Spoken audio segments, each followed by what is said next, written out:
ವಿಕಸಿತ ಭಾರತದತ್ತ ನಮ್ಮ ದೇಶ ದಾಪುಗಾಲು ಇಡುತ್ತಾ ಇದ್ದು ದೇಶವು ಸ್ವಾವಲಂಬಿಯಾಗಿ ಸದೃಢವಾಗಿ ನಿಂತಿದೆ. ಪ್ರಪಂಚದಲ್ಲಿ ಆರ್ಥಿಕವಾಗಿ 5ನೇ ಸ್ಥಾನದಲ್ಲಿ ಇದ್ದು ಮುಂದೆ 2ನೇ ಸ್ಥಾನಕ್ಕೆ ಬರಲಿದೆ ಅಂತ ಕೇಂದ್ರ ರೈಲ್ವೆ ಹಾಗೂ ಜಲಶಕ್ತಿ ಸಚಿವ ವಿ ಸೋಮಣ್ಣ ತಿಳಿಸಿದರು. ದೇಶದಲ್ಲಿ ನದಿ ಜೋಡಣೆಯಂತಹ ಮಹತ್ವದ ಕಾರ್ಯಕ್ಕೆ ಮುನ್ನುಡಿ ಬರೆದಿದ್ದು ವಾಜಪೇಯಿ ಅವರು. ಆದರೆ ಇದನ್ನು ಮಾಡಲು ಮೋದಿಯವರೇ ಬರಬೇಕಾಯಿತು. ಭದ್ರಾ ಮೇಲ್ದಂಡೆ ಯೋಜನೆಗೆ ಮಧುಗಿರಿ ಸೇರುತ್ತಾ ಎಂಬ ಪ್ರಶ್ನೆಗೆ ಈಗಾಗಲೇ ರಾಜ್ಯ ನೀರಾವರಿ ಸಚಿವ ಡಿಕೆ ಶಿವಕುಮಾರ್ ಅಧಿಕಾರದ ರಾಜಕೀಯ ತೊಳಲಾಟದಲ್ಲಿದ್ದಾರೆ. ಗೊಂದಲ ಬಗೆಹರಿದ 1 ವರ್ಷದ ನಂತರ ಮಧುಗಿರಿ ಸೇರಿಸುವ ಕೆಲಸ ನಾನೇ ಮಾಡ್ತೀನಿ ಅಂತ ತಿಳಿಸಿದರು. ಈ ಸಂದರ್ಭದಲ್ಲಿ ಬಿಜೆಪಿ ಹಿರಿಯ ಮುಖಂಡ LC Nagaraj, Puravaramurthy, TG Govindaraj, BJP ಜಿಲ್ಲಾ ಒಬಿಸಿ ಉಪಾಧ್ಯಕ್ಷ ಕೃಷ್ಣಮೂರ್ತಿ, ಎನ್ಡಿಎ ಮುಖಂಡರಾದ ಶಿವಲಿಂಗ, ರೆಡ್ಡಿಹಳ್ಳಿ ವೆಂಕಟೇಶ್, ಲಕ್ಷ್ಮೀಪತಿ, ರಾಮದಾಸ್, ಬಸವರಾಜ್ ಹಾಗೂ ಎಸ್ಟಿ ಕೃಷ್ಣಪ್ಪ, ಜಗಣ್ಣ ಹಾಗೂ ಇತರರು ಹಾಜರಿದ್ದರು.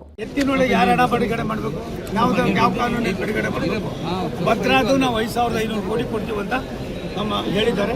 ಅದಕ್ಕೆ ಈಗಾಗಲೇ ಅವರು ಮಾಹಿತಿ ಕೇಳಿದ್ರು. 2-3 ಸಾರಿ ನಮ್ಮ ಮಾಹಿತಿ ಕೊಟ್ಟಿರಲ್ಲ. ಇವಾಗ ಏನೋ ಒಂದಷ್ಟು ಮಾಹಿತಿ ಬಂದಿದೆ. ನಾನೇ ಮೀಟಿಂಗ್ ಮಾಡಿದ್ದೀವಿ. ನಮ್ಮ ಆರ್ಥಿಕ ಮಂತ್ರಿಗಳು ಕೂಡ ಮೀಟಿಂಗ್ ಮಾಡಿದ್ದಾರೆ. ಜಲಶಕ್ತಿ ಮಂತ್ರಿಗಳು ಮೀಟಿಂಗ್ ಮಾಡಿದ್ದೀವಿ.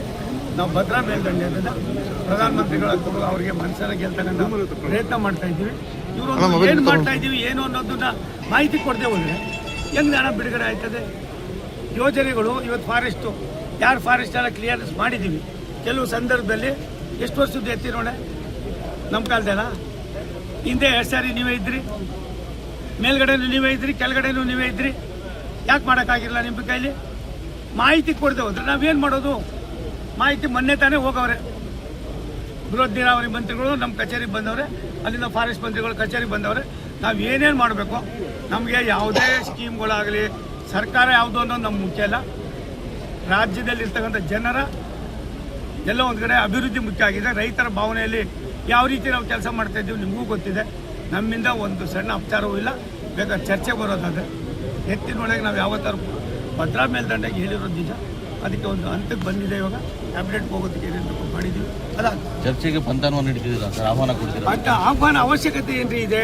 ನಾನೊಬ್ಬ ಮಂತ್ರಿ ರೀ, ಬರ್ಬೇಕ್ರಿ. ಇವರು ಬಂದು ಕುತ್ಕೋಬೇಕು, ಅಧಿಕಾರಿಗಳು ಕರ್ಕೊಳ್ಬೇಕು, ಚರ್ಚೆ ಮಾಡಬೇಕು. 1-2 ಸಾರಿ ಚರ್ಚೆ ಮಾಡಿದಾಗ ಆಯ್ತದೆ. ಕುಮಾರಸ್ವಾಮಿ ಅವರು, ನಾವು ಜೋಶಿ ಅವರು ಕಾಪಾಡ್ಕೊಂಡಿಲ್ಲ ಅಂತ ಅವರು. ಯಾರಿಗೆ? ನಿಮ್ಮ ಜೊತೆಯಲ್ಲಿ ಸಮನ್ವಯತೆ ಇಲ್ಲ ಅಂತ ಬಿಟ್ಟು ಅದು ಆ ಜಿಲ್ಲಾ ಇದೆಯಾ ಇಲ್ವಾ ಅಂತ ಅವ್ರಿಗೆ ಕೇಳ್ಬಿಡಿ. ಮುಖ್ಯಮಂತ್ರಿ ಕೇಳಿ ಎಷ್ಟು ಸಾರಿ ಹೇಳ್ತೀವಿ, ಯಾವುದಕ್ಕೂ ಒಂದಕ್ಕೂ ಕೂಡ ಇದಿಲ್ದಿರ ಬರೀ ಪೇಪರ್ ಟೇಕರ್ಗಳಾಗೋದು ನಾವೇನು ಮಾಡೋಕ್ಕಾಗ್ತದೆ? ಆಮೇಲೆ ಸರ್, ನಿಮ್ಮ ರೈಲ್ವೆ ಸಲಹಾ ಸಮಿತಿಗೆ NDA ಇಂದ ಬಿಜೆಪಿಯನ್ನು ಒಬ್ಬರು ತಗೊಂಡಿದ್ದಾರೆ, JDS ಅವ್ರನ್ನ ಒಬ್ಬರು ತಗೋಬಹುದು. ಸುಮಾರು ಜನ ತಗೊಂಡಿದ್ದೀವಪ್ಪ. ಇಲ್ಲ, ಮಧುಗಿರಿಯಲ್ಲಿಂದ ಸರ್. 1 ನಿಮಿಷ ತಾಳಿಲ್ಲ, ಎಲ್ಲ ಮಧುಗಿರಿ ಅಲ್ಲ. ಅಂಜನಪ್ಪ ಯಾರು, ಕಾಮರಾಜ್ ಯಾರು, ಯಾರವರು, ಇನ್ನೊಬ್ರು ಕಾನ್ಸ್ಟಿಟ್ಯೂನ್ಸಿ ಯೂನಿಟ್ ಬರೋದು. ಆಯ್ತಪ್ಪ. ಈ ಥರ ಎಲ್ಲ ಇವೆಲ್ಲ ಫೆಡರಲ್ ಸ್ಟ್ರಕ್ಚರ್ ಇದೆ. ಯಾವುದೋ ಒಂದು ತಾಲೂಕು ಮತ್ತೊಂದು ಯಾವತ್ತಪ್ಪ ಇತ್ತು? ಯಾವತ್ತು MPಗಳು ಬಂದು ಹಿಂಗೆಲ್ಲ ಬೀದಿ ಸುತ್ತಾ ಇದ್ರಪ್ಪ?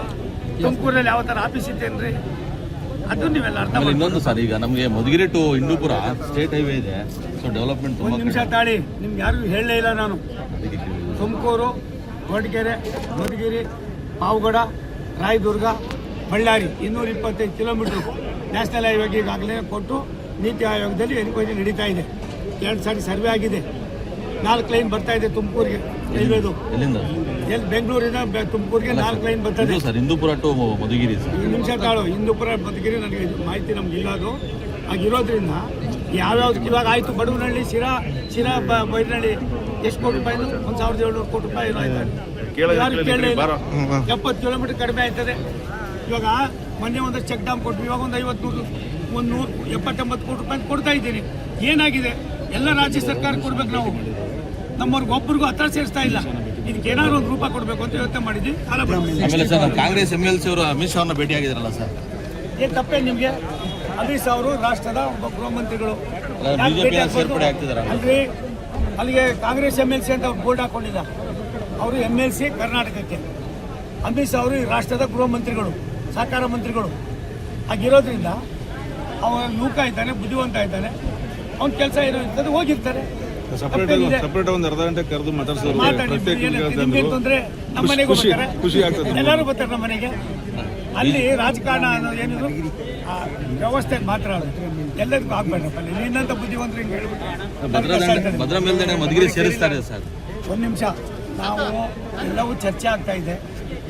ಕೆ ಶಿವಕುಮಾರ್ ಅವರು ಎಷ್ಟು ತೊಳಲಾಡ್ತಲಿದ್ದಾರೆ ಅಂತ ನಿಮಗೆ ಗೊತ್ತು. ಇವೆಲ್ಲ ಬಗೆಹರಿದಾಗ ಎಲ್ಲವೂ ಆಯ್ತು, ಬನ್ನಿ.